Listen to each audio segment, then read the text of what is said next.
You're listening to RTI Audio, powered by Rocky Top Insider.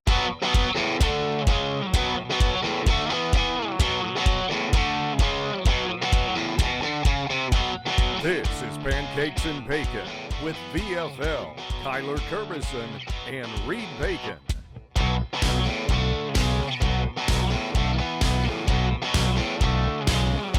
Hello, Vol Nation. Welcome to another episode of Pancakes and Bacon. I'm your host, as always, Kyler Kervison, joined with Reed Bacon. We got another great one today. We are breaking down recruits, Max Anderson and Jordan Burns, these recent commitments, what we saw out of them, and what their film looked like. We also discuss a little bit of Vol baseball and just the job that this staff has done in recruiting and the turnaround that they've had. But before we get into any of that, if you guys are watching, please like, subscribe, hit that notification bell, and leave a comment. If you're just listening, rate and review, download and re-download, and follow us on all those listening platforms you might use. Also follow us on social media at Pancakes and Bacon on Twitter for our main account, at Pancakes and Bacon _RTI on Instagram. If you want to follow Reed on Twitter, his main account at rbacon26. And then if you'd like to follow myself, it is just at Kyler Kervison on all social medias. So let's jump on into this good podcast. All right. Welcome in, everyone. Got a good podcast today. We're breaking down some film on an offensive line commit and a linebacker commit. So we always enjoy doing that. But first, before we get into any of that, Reed, how we doing, bud? Today you have the opportunity to say that we have a great pod. Oh, yeah. And you said just good, but it's great because it's two people that we're talking about. That's very true. Two 4-star recruits that we're talking about, which is pretty exciting. Yeah, it is exciting. And you know me, I always love hearing your breakdown on offensive linemen. So I'm excited about that. But yeah, no complaints over here. We got a little stormy day on this Sunday afternoon in Knoxville, but it's been a really good weekend, and yeah, I'm excited to talk shop. How's your weekend?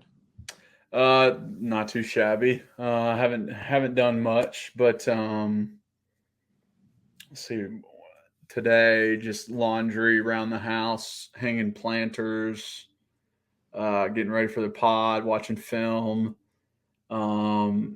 Yesterday didn't do anything, but Monday I have a very fun drive up to Kentucky to get sample boards for some kitchen cabinetry, which is just like a fun part of my job, just getting to drive like 6 hours round trip for some samples. That is brutal. That is so annoying. Yeah, I mean it's still during the workday, so it's like, you don't have to do it on the weekend. Yeah, you know what? It actually might not be bad every once in a while to get a little drive. You can get in there, get you a little coffee, get you a little podcast, and just kind of vibe out, not have to worry about going from stop to stop, from project to project. So that's true. It'll be a little bit different of a day for you. Yeah, it's gonna throw me the hell off. Like I'm gonna get back in like around lunch, and then like, wait, where do I go? What do I need to check on? Like, yeah, that stuff always throws you for a loop. But hopefully no traffic, not bad traffic. Let's pray. Yeah. No traffic. That'll drive me up a wall and ruin my day. Traffic and idiot drivers really get to me. Traffic, looking for my chapstick, feeling kind of plastic. Yo, there goes a Ford Maverick. Feeling kind of car sick. There's a Ford Maverick. I see I can rap about anything.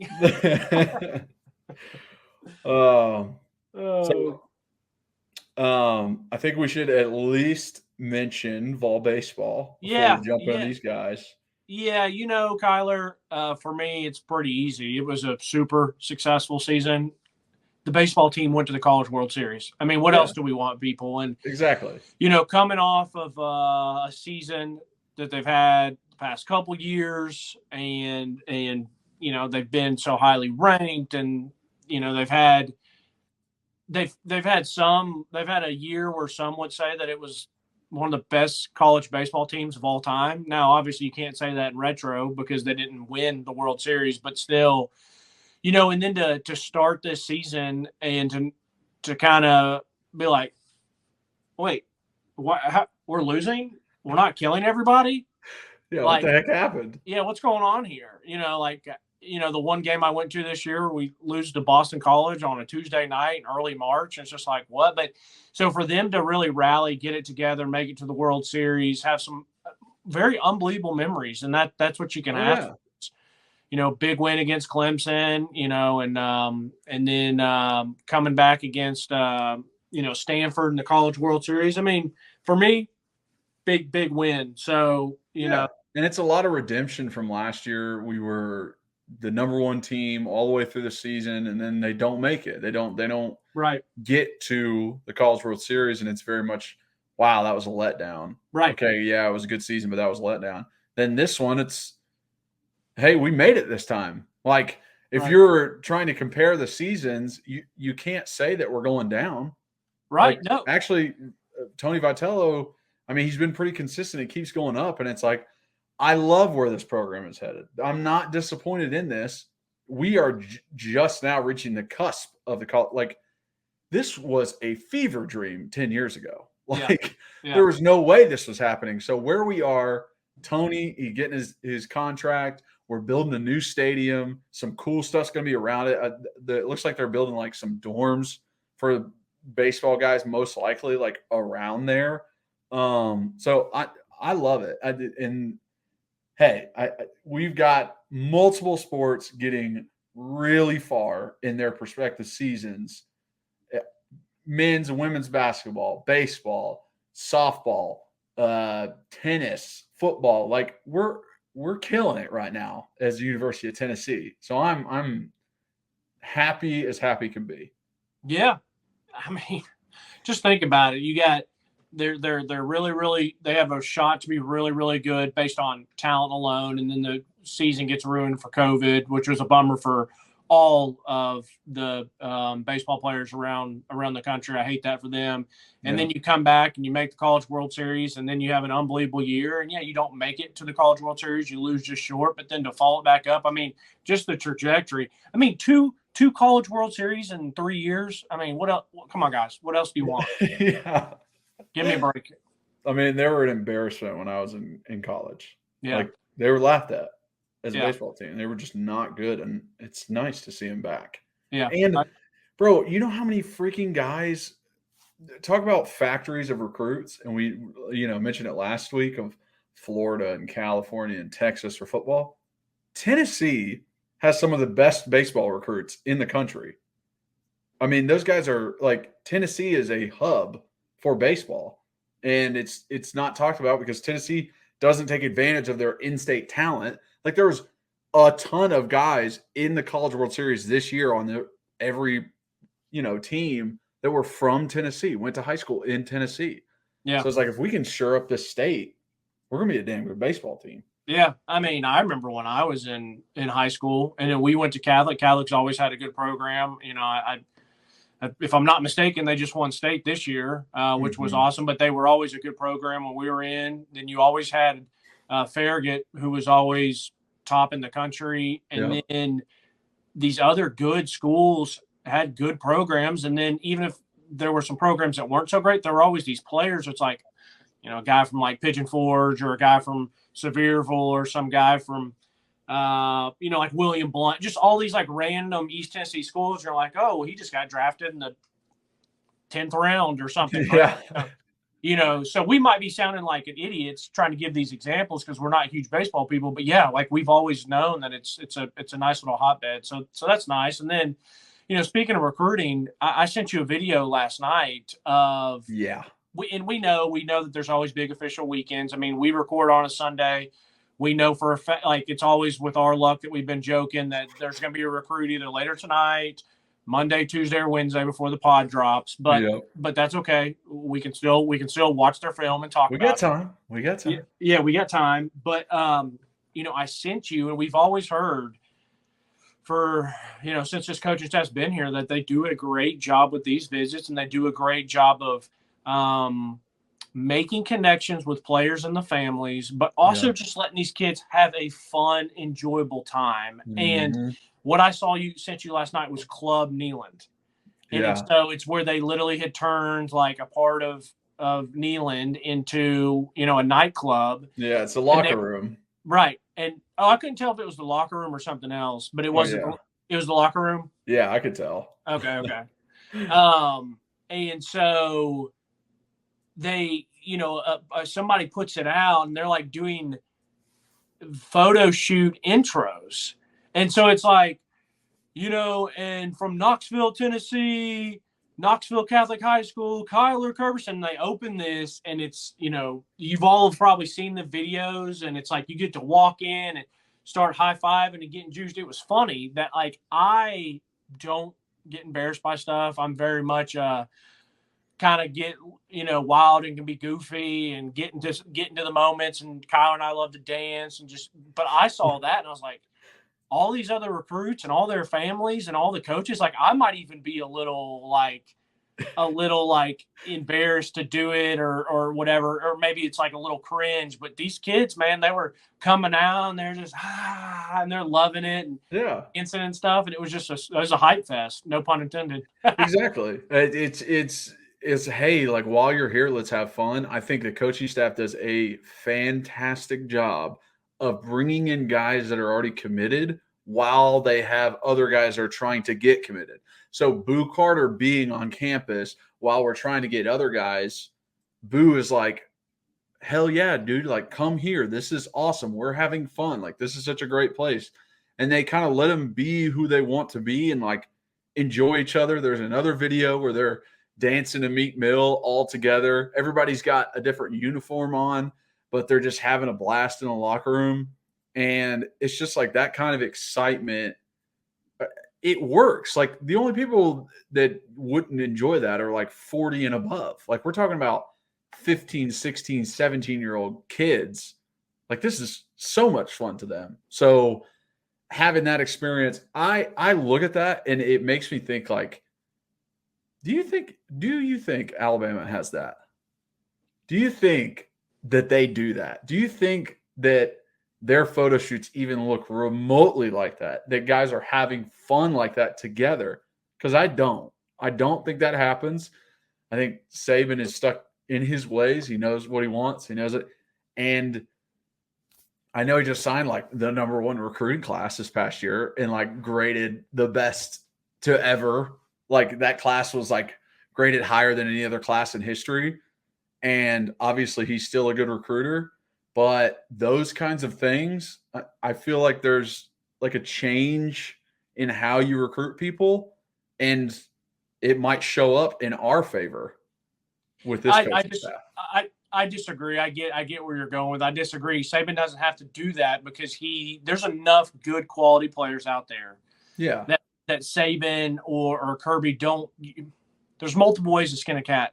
There's multiple ways to be a good left tackle. There's multiple ways to be a good salesman. There's multiple ways to do whatever. So like Saban, and listen, Kyler, I'm sure that they do that stuff down in Alabama. I mean, just because we don't see it doesn't mean that they're not going to do everything they can to let these kids have a good time. I remember from the individuals that I know that played at Bama back in 2008, 9, and 10 that on max out days in the workout room, they would get one station for bench and squat and power cleans. It's one station, and they would black out with blackout curtains everything else, so it looks like there's just one central station. They would play music and pump stuff up, and you would almost have like a walk-up song when you got down to get ready. So they've been doing that stuff for years, but yeah. I get what you're saying.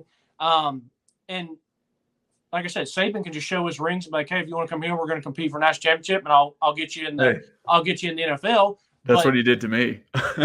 Right, exactly. But then there's other ways too that like until Height maybe gets a national championship or whatever under his belt, that it's going to be, hey, we're going to play fun. We're going to get you to the league. We're going to put up points, and we're family here. We care more. And there is, like we've talked about before, Saban is more businesslike. Even when you're on his team, you're more businesslike. Like he would have his exit meetings with players, and they get 15 minutes. That's it. You get 15 minutes, and the next one goes. He's just very oriented like that. I'm not saying that other coaches don't or whatever, but Heupel tries to build it around fun, family. Like, let's do it. So it was just cool to. It was cool to see that and to see them, having a good time and all that. Yeah, So, it definitely makes me feel like we are going to miss a recruit getting committed, and somebody's going to be popping up like Monday, Tuesday, right before the pod comes out. No, it probably will, but that's okay. I was going to ask you. I was going to ask you this because you made a good comment. You said that you love seeing the players that are already committed bringing in and taking their official visits, and I think that's a huge deal too, because you've told me before that after you committed to Tennessee, like you kind of didn't hear from them for a while, and they just kind of took it in the bag that local kid, he's 10 minutes down the road, his grandfather played here, he's a huge Tennessee fan, but they didn't recruit you, and it almost made you feel like a little like WTF, like what's up, like not that you have an ego and they need to be stroking it, but at least just can I hear from you? Like, do you even you still want me? Yeah. Yeah, exactly. And I never felt like I could, because I committed right before my senior year, and everyone's like, yeah, take your official during the fall and like go to a game and do all that stuff. But it was like I played 3-hour football game on Friday night, can't go down there then I had ACT prep classes on Saturday morning, and like the last thing I wanted to do was go down there and go through the hoopla and do the whole thing. Because I'd already been like, dude, like I want to go here. Like you're not gonna sell me on it more. And I ended up taking my official like in January after, and it was like no one was there. Like school, I think I just got back in and like still cold outside, and it was just like not the best time to pick to go on your official. But I mean, I was still pretty solid in where I was going to go. So you definitely dropped the ball on not taking an official visit to a game to get free tickets. I mean, I don't know why you didn't do that. Well, I always got free tickets. I could still go to games if I wanted to, but like to do the whole official thing, I was just like, I'm good. Yeah, that makes sense. That makes sense. Well, let's do this. We're talking about Max Anderson first. Okay. I'm going to let you go and break down the prospect and film first. Okay. But I want to just say some stuff to not steal your thunder, but to see if, you know how we like to do here. Yeah. I want to see if I'm seeing stuff correctly. Plus, you got to get off his offer list. Yes, I do have to read that. And I want to say this too. I am bringing up this, and I do not want to get in this habit of comparing to a bunch of different recruits on other teams or comparing to people that we've already signed. But since you and I love Double G, Gage Ginther, it was one of the best offensive line highlight tapes we've seen. And he's only a 3-star on 247. Yep. But I just want to say that there will be some times where I might respond or like give some examples there just because he's in this class and he had a really, really solid tape. But I don't want people to think that I'm going to make a habit of that. You're more than welcome to do that if you want, obviously. Doesn't bother me.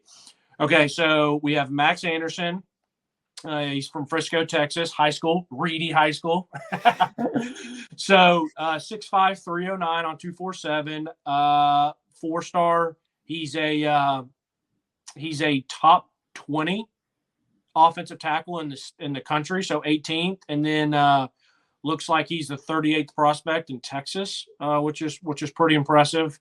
Yeah. And he has a nice offer list. So we have Tennessee, Oklahoma, Alabama, Arkansas, Baylor, Colorado, Florida, Georgia, Kansas, Louisville, LSU, Miami, Michigan, Michigan State, Ohio State, Ole Miss, Oregon, Penn State, Texas A&M, Texas Tech. I'm gonna say this. That's actually from recent memory. That's the best offer list that I've seen since probably this year and maybe last year, except for Nico, because it's pretty rare that we'll see Tennessee, Oklahoma, Bama, Florida, Georgia, LSU, Michigan, and Ohio State, like all on Texas one. A&M in there too. All on one. They're usually, this guy has Bama and Tennessee and USC, and then this one has Tennessee, Oklahoma, Ohio State, but like no Georgia, no Bama. This is as good as it gets. Yeah. I mean, and maybe the only one that you could throw on here that's not on here is Notre Dame in their track record with the offensive line, but that is a stellar offer list. Okay. Yeah. Double sevens, so that's pretty cool. Here's my thing, Kyler. I think Max. I know you're going to like that he's physical and nasty. Mm-hmm. He does have pretty good feet. I think the only thing that might have been a slight negative that I think you're going to mention is he gets his hands outside and he's a little too grabby. That's what I'm going to say. Now it's you. Yeah, so I would agree with you on the nastiness of him. He is very much like once he has his hands on you, you're going for a ride. Like that's what's happening. And he likes to rub it in your face too. Like there was a few plays where he's like dragging nuts across dude's face, getting up. Like doesn't have to do that, but does it on purpose. Pretty you know incredible. Yeah. So I always like that. Like I always think that's hilarious. Just to kind of take it out on dudes. Yes, I definitely saw some outside shoulders grabbing. So instead of aiming for the two breastplates that are on your shoulder pads, grabbing those flaps on the outside of the shoulders, and a little bit of torquing as well. You can get away with that more in high school. High school refs aren't paying attention to you as much. They get nice and distracted by that ball. But in college, guys specifically standing there to watch you, if you torque in any way, a push-pull mechanic where you're pushing one arm and pulling in the other, they will call a holding. Like they will call you on that. So I think it's something that he just needs to work on. But the things that I did like is he comes off the ball fast and he's got a flat back. There's a lot of guys who come off the ball and they stand straight up because they are 6'5", 6'6", 300 pounds, and it doesn't matter if they're standing straight up or not. He actually comes off with a flat back. I saw a couple plays, one's at like 28 seconds, another one's at like a minute, where it is flat back, gets his hands on the guy, dumps him, and then shows him up a little bit, nuts in the face, like, hey, you can't do anything versus me. So I absolutely love to see that. There's a couple plays where you'll see him be the first one off the ball. That ball is snapped and the center hasn't even moved. He is first. There's one at like 2:29, another one at like 3 minutes where it's just immediate. And then he ends up dumping dude and getting, because once you get into somebody like that, they don't know what to do. If you can catch a dude before his second step, you're way ahead.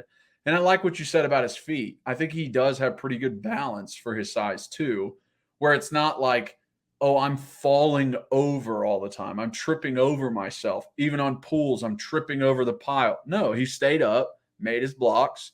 I will say this because you brought up Gage Ginther. Gage impressed me so much with technique, and I didn't really see that with Max. Yeah. I did not see the good square shoulders on some down blocks. I didn't see the working in double teams really well as much. I didn't see great hand punches like you were saying, maybe outside. But he's still an athlete. He's still a big body. So that's why you see the offer list, even if his technique isn't quite there. One thing that, and I don't know if it's just, hey, this is the highlight tape and he didn't put him on there, but pass sets. Yeah. Yes. He had one on the entire highlight. And I don't know if that's because he doesn't realize that you can put pass sets on there without dumping dudes. Because sometimes guys are like, oh, I didn't throw him to the ground. It's not a good play. It's like, no, man. Like, you stayed in front of him. You had square hips and a nice base and quick feet. Coaches like to see that. I'm imagining that some of the coaches for Bama, Ohio State, at Tennessee, Oklahoma, Texas A&M, Georgia, they have seen him do pass sets. Right. They have seen him at camps and seen, his footwork enough to be like, yes, we want to offer this guy. Yes, we want him a part of this class. That's just something I haven't seen yet. So I would love to see that. and actually grade him on his pass sets. But just going with what I got, I like his attitude. I like his get off. He can work on some technique stuff, but those are things that I can teach you. When you get to Tennessee, I can teach you those techniques. I can teach you to be square. I can teach you to use your hands properly. A lot of times I can't teach you to be an asshole. Like it's hard to get guys to like be like when you're on the field as an offensive lineman, you almost have to be a dick. Like where it's like you are mean, you're being rude and mean and an ass to the guy across from you because you want him to know that like this is not going to be an easy day. And offense and defensive line is one of the most violent positions in all of sports. You might not even get touched at other positions in a game. There's no possible way you're not in a cage fight with somebody when you're on the line of scrimmage. So getting that into guys is a lot harder than technique or hand placement or anything like that. So I very much enjoy Max. I would say I was more impressed with Gage's film watching it than I was Max, but he's still 6'5", 309, can move like that, shows that nastiness. I'll take it. I think it's yeah. I think it's a great pickup. So don't think that we're talking negative about it at all. I think good size, and he definitely is one of those that these coaches are like, oh, he's nasty. He's got pretty darn good feet in the run game. Yeah. He's got a good build that we can add some more weight. I mean, and plays multiple positions. So that's what I was literally about to say that, like, I don't know if they're, if they want to play him at tackle or if he's going to be a guard. I mean, he could be a bigger size guard with that height and stuff. And I mean, because he moves well enough. I mean, he pulls well enough. I do think it's pretty impressive. I will say for him, he's definitely the fastest offensive lineman I've ever seen off a ball. It's wild. And he comes off in a really good, like you said, I didn't know flat back, but like that squared up, good positioning.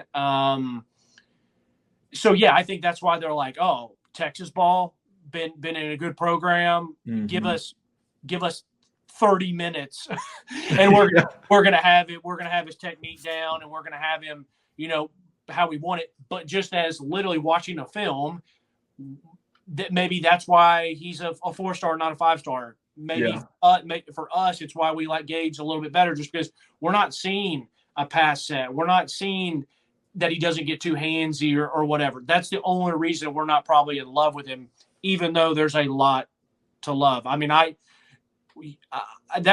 that's how I play. The game is like if I'm dumping somebody, like I'm gonna let them know. Like if I come and clean somebody out, I'm gonna let them know. Yeah. And I love to see that about him. And as you mentioned, for the offensive line and defensive line,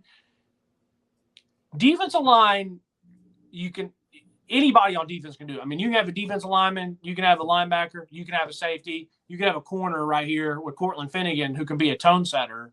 But on offense, you need your big boys up front to be nasty. And so it's nice, you said, like, be a little bit of a dick. You know what I mean? Like, you just decleat, you dump somebody's ass and it's like they're down on the ground. And it's like, act like you're putting that hand up to help them up and then slap it away. Like, bitch, I'm picking you up. Like, come on now. So it's like, hey, you enjoying it down there? or just go, what happened? What happened? Why'd you fall? Yeah, exactly. So yeah, anyways, I really, really like him. And looking at the commitment list, I mean, you have him and Gage. That is very, very nice to bring in. I've been loving our offensive line commits the past couple of years. Like what Heupel has brought in, like Addison Nichols and Brian Grant and Shamgod. Like these guys are good, like good, solid dudes. I agree. But I love everything about this year's class. I mean, we'll get to it. We have a long ways to go, and we'll see what changes. But as of right now, I really like the class, not just the positions that have brought in, but the players that have brought in. But, I mean, you bring those two guys in that we feel are pretty quick, maybe 1 year, and can play. And then you do have your guy like a Jesse Perry, who we haven't broken down the film yet, but is still a good-sized kid, pretty athletic. And then it's like, okay, he might be, a Kyler Kerberson that's going to take 2 or 3 years to get him on there, but then he could be really good for you. Yeah. So I like what they've done. Now, let's talk about Jordan. Let's talk about Jordan. So I really, really like Jordan a lot. This is, I knew you would. once again, talking about how you've liked a lot of the offensive linemen that we've brought in. I've liked a lot of our linebackers. It's pretty common now that this coaching staff, can they run? Can they tackle in space? And are they physical? They are those three things. Okay, bring them down. Bring them on down. The last thing I put on my notes was fits the mold of UT linebacker. Yeah. Like it is the exact mold they want of 6'1", 220 that's fast and can run. Bring him in. We'll put maybe 10, maybe 15 pounds on him. He grows an extra inch. Perfect. Yeah. So it's Jordan Burns. He's from Atlanta, Georgia. We know how good of ball they can play in Georgia. We know what the athletes they have in Atlanta alone. Mm-hmm. Watching his film, I felt like there were some really good players on his defensive line in front of him, and I thought some of the competition they were playing was pretty good, so I like to see that. Offer list is Tennessee, Arkansas, Vandy, Auburn, Boston College, Cincy, Florida Atlantic, Georgia Tech, Kansas, Kentucky, Liberty, Louisville, Memphis, Michigan, Oklahoma, Ole Miss, Texas A&M, USC. Good offer list. Very, very nice, strong, solid offer list. I got a lot of good notes here, and then I got some plays. I want you to kind of take the reins on this one, like I did with Max. I do want to say that his speed surprised me in a way. I did not expect him to be that fast, and you can go into this more, but the play at 52 seconds, I don't think I've ever seen a better play in my life. And I'm talking watching NFL film, watching college film, watching high school film. You don't get those kind of plays. You understand what I'm saying? Like, that doesn't happen. Like, that was, remember the Titans. That was a movie. No, play. Bobby Boucher. Yeah. You really dropped the ball tonight. And I have it on here, 52 seconds.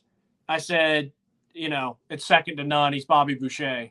It's Bobby Boucher. It is like I said, remember the Titans, it's Sunshine on the reverse who gets 5 blocks as he's going downfield as a quarterback. You're like, what kind of world are we living in? Yeah, you watch it on TV and you're like, way to go, directors, this doesn't happen. And they're like, well, Jordan Burns from Atlanta, Georgia does it. Yeah, exactly. And the most impressive part about it is he never fell. He got 2 pancakes and jumped over both guys. It was awesome. So incredible. So I see Jordan, I see, 3-star, and then, he's a 3-star. I think I saw him maybe that they had him as a, I think he was 4 on 24/7. Yeah, he's a 3-star, but then a composite 4 on 24/7. So I go to start watching, and the things I pick up, like I said, he runs well. He's physical and violent. He takes on and sheds blocks well. So not only just taking them on, but he disengages. He extends well. He plays through the whistle. He's a sideline to sideline. He's an outside linebacker, so there's a lot of times they're going away from him, and he's numb. You cannot not block him. He's a lot of, and to explain that to some people that maybe don't watch football or have never really played it or understand it, there's a lot of times where an offensive coordinator will be like, we're leaving him.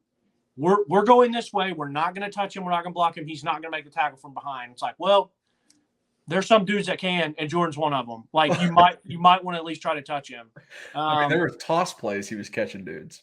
Oh, it was. I mean, they ran one of the plays I have on here is a 4th down read option to the opposite. I mean, not read option, a 4th down option, like triple option to the opposite side, and he made the tackle.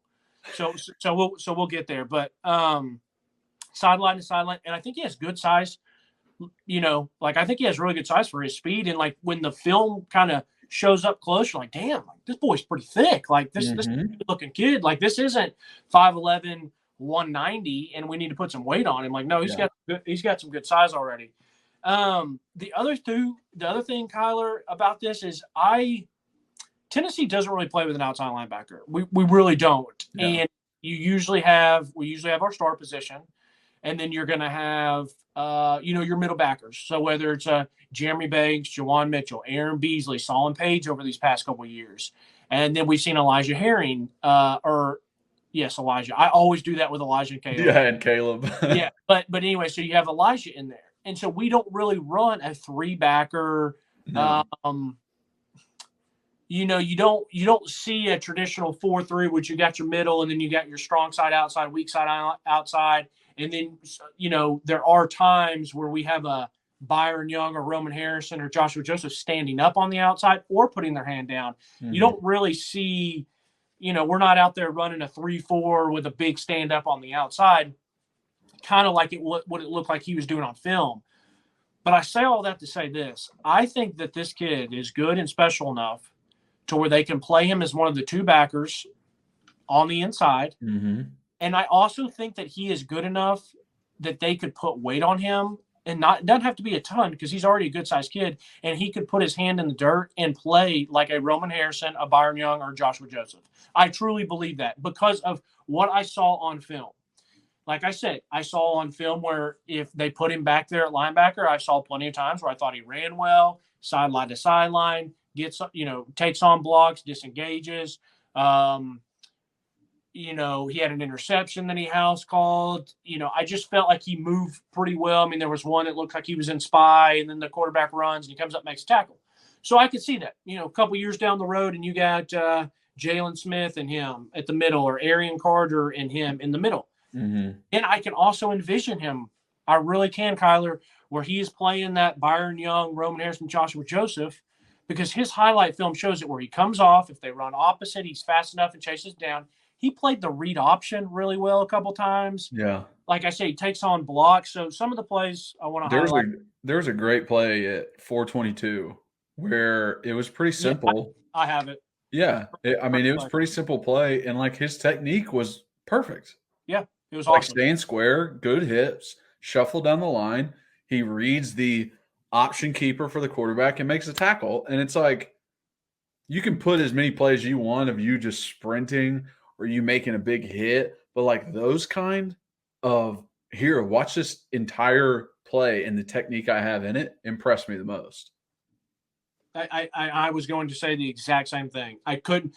Those ones that he started his highlight tape off, where he's just running off the edge, no one touches him, and then he makes a sack. Like, okay, great. Like, we love to see that. But I am more impressed, like you said, with 421, that I can see and watch you come off an edge, play big, play athletic, read your keys, and do what you're supposed to do, and then make the tackle. Like, that's because that's winning football. Pretty much everyone at his level, if you're coming off an edge on block, you're gonna make the play. But do I know and can I trust you to be on the field when Nalen's rocking and it's 4th and 2 and Anthony Richardson's is about to run a read option? Are you going to do what you're supposed to do and make the play? So that's I like your point of putting him down on the line and being a Roman and being a Byron and doing stuff like that, because he has the skills to do it. He might not have been taught the technique yet to be a defensive end because he just hasn't played that, but his speed, and you watch some of the tape, like he can dip and kind of wiggle around guys. It's like, if you can take advantage of that on a tackle, you use your speed on him and hit some hands away, if he gets good at timing punches, I mean, he's dangerous. I agree. So like you said, 52-second mark, Bobby Boucher, he's the lead blocker, decleats a kid, hurdles him, decleats another one, hurdles him, and just keeps it going. So it's crazy, dude. To see that, just the unselfishness. I mean, you're a 4-star prospect linebacker, and you're like, okay, I'll go out here and body bag people. That just shows that he's a good teammate. He loves the game, and he's gonna always play physical. 118 mark. It's the 4th down option away from him, and it's just an impressive play. That and just the team that they're playing had to be just a straight up option team, because it's like 4th and 10, and they're running this, but they run it away from him, and he runs it down, and he doesn't just run it down, and it's like, oh, it was a 7-yard gain. Like, they literally got like maybe 2 or 3 yards, 4th down stop. So I love to see the whistle to whistle, sideline to sideline. I love 202 mark where he decleats the running back and then makes the sack, because there's going to be times in college where you're going to come off and they're going to try to block you with a running back, and you take that as a disrespect. You decleat his ass, and then you fight back to make the sack. So I love to see that. Because I think that sack is more impressive than just running off the edge and drilling somebody. Yeah. Oh, yeah. You did. I mean, way more impressive than his first play. Right. Exactly. 247. So then we got him at the 247 mark. He's at the stand-up outside linebacker. He engages the blocking, but when he engages, he pops really well on that first initial gauge. On the initial hit, he extends his hands, and he's able to play and shed both sides. He's got the guy. He's like, okay, you're coming here. Oh, you're going to pop back out. Yeah. Now I'm going to show back out. I'm going to make the tackle. It was very for him. Anytime I saw him playing the edge, it seemed very effortless for him. It's like there's a guy in front of him, but there's not really a guy in front of him. It's kind of like, bam, like, okay, see ya. And so I love to see that. 307 mark, he plays the read option perfectly. We all know that you have to be able to do that in today's football, whether it's high school, college, or NFL. 421, you've already talked about it. I've already mentioned it. It shows that the kid does his job. He reads his keys. And it's not just, oh, I just get to take off and go off the edge. It's like, no, like we have to play the read here, make the quarterback give, then make the tackle. Mm-hmm. And it's funny. I mean, I'm talking about 2 minutes and 47 seconds, 3 minutes and 7 seconds, 4 minutes and 21 seconds. And then my last two are 5:08 and 5:19 deep. And it's just like, these still are great plays. And these are like some of his better plays that I would probably put in the front end, but 5:08, love the pop, engaging. He holds the line of scrimmage. He resets it by back about a yard or two, and then he has his arm free, and basically, they tried to run one off tackle. It's kind of like a power, because is ISO just A gap? ISO's either side of the A gap. Yeah. So this was probably like power, because they had a tight end on him. Then they looked like they had a fullback, and it was like, hey, it's almost like it might have been like third and whatever, and they're trying to pound it like right there off the guard. And he absolutely, there's no chance they can't do anything with it. And so I was just very impressed with that, and that would show that he could do a Byron Young, position, because he's got enough weight in his ass and enough power in his hands to come up, pop, sit there, reset the line of scrimmage. Okay, tackle. It's over. Yeah. And if you can do that at 220. Yeah. I mean, let's put 15, make him 235. And watch out. Yeah. So, and then lastly at the 5:19 mark, it's a toss play. It's 1v2. He has the blocker and the runner, and it's just him. And he takes on the block, and it's one of those where he takes on the block with his shoulder and doesn't have to disengage. They kind of disengage each other after they hit, and then he resets, and then he's just right there, and he he eats it up. And so I was very impressed with that play, because it was a lot of field to work. They got a blocker and a running back, and he played it perfectly, where he made the guy turn back in, but then when he turned back in, he was there to make the tackle, not someone else. So for me, final thoughts, I love Jordan a lot. I think he's really, really good. I like Max a lot. I think these are two extremely, extremely solid pickups. And I love the fact that where they both come from. I love getting Jordan from Atlanta. I love that for multiple reasons, besides the fact that it's such a hotbed. The good competition's down there, and there's a lot of good athletes, but, Georgia doesn't, get him for whatever reason. Whether they didn't want him or whatever, that's fine. We will gladly take him. He's a heck of a football player. Yeah. Same thing with Max coming from Texas, and Texas doesn't get him. Texas Tech doesn't get him. Texas A&M, Oklahoma. Right. All of them.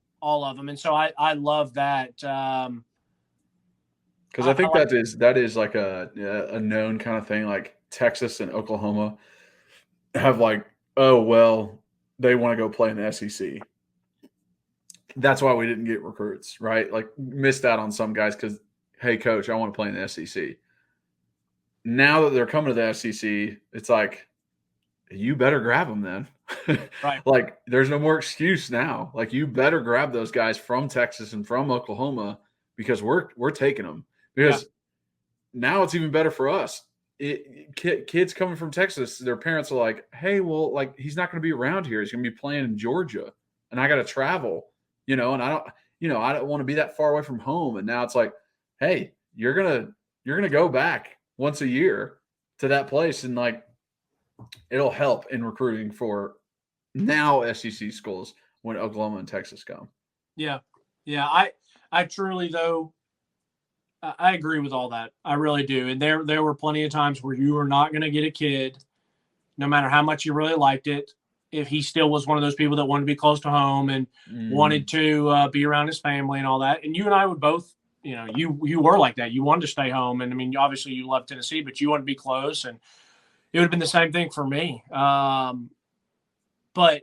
I truly think that Tennessee is always, I will always say it, Tennessee recruits itself because of fan base, resources, facilities, top of the line, everything. But then it's about building those relationships and building that rapport. And if you have a coach, I mean, you and I have had endless conversations about it. And it's, do I trust and do I like this coach? Do I feel like he has my best interest and that I, like I said, I can trust him to get me to where I want to go. And I just feel like this staff does that really, really well. I think they build good, meaningful relationships. And I think that is what pays off on this recruiting stuff more than anything right now. I would agree completely. I think it has been very impressive what he's been able to do, because that was the big gripe with Hype was, is he going to be able to recruit in the SEC? Like, what's going to happen? This guy's been at UCF. Like, it's not, he isn't up to par. But now, like we've said, the linebackers he's brought in, you've absolutely loved. The linemen he's brought in, I've absolutely loved. Like, the recruiting has been there, and he's done a great job of it. And don't forget about the transfers he's brought in. Yeah. The transfers that he's brought in, but the main thing is I remember exactly where I was, man. I remember us talking on the phone. I was down there in Charleston, South Carolina for work, and we hired him, and I listened to his open presser. And I'm reading Twitter, and you see UCF fans like, we like Coach Hype, but best of luck because he regressed every year he was here. He didn't have Scott Foster's. Isn't that his name? Yeah, that was the guy before him. Yeah, he's like, he didn't have Scott Foster's players anymore, so he regressed because he wasn't on the recruiting trail, and we got worse every year and all this different stuff. And it's, so there's some of that negative talk about it. It's like, well, hey, I don't know what happened for you guys, but we absolutely love him. I mean, there were even talks about, I even had buddies, not just radio or Twitter, but I had buddies that were like, well, great, UCF got the better coach. I was like, mess me with that bullshit. I've seen what Gus Malzahn's done in the SEC, and he had his time and he had his chance. I'm not gonna say he didn't succeed because he made it to a national championship and he had some really good teams at Auburn. But if he got fired at Auburn, I don't want him coming to Tennessee. So when people were saying that, I was like, I'm happy with Heupel. I was like, at least it's something different, and we don't know what he's going to do here. So. Yeah, very true. I like that. I like that approach to hiring as well. It's like, I don't want to see the same old guy who failed at another school. Right. Agreed. So. All right, buddy. Hey, brother. Great pod. All right. Thank you guys so much for watching and listening. If you are watching, please like, subscribe, hit that notification bell, and leave a comment. Absolutely love the comments. If you're just listening, rate and review, download and re-download, and follow us on all the platforms you might be listening. Also, follow us on social media, at Pancakes and Bacon on Twitter for our main account, at Pancakes and Bacon _RTI on Instagram. Love putting up clips of the pod there. And then if you want to follow Reed, his main account on Twitter is at rbacon26. And then if you would like to follow myself, it is just at Kyler Kerbison on all social media. So check me out there. But really appreciate you guys. Thank you so much. And as always, go Vols.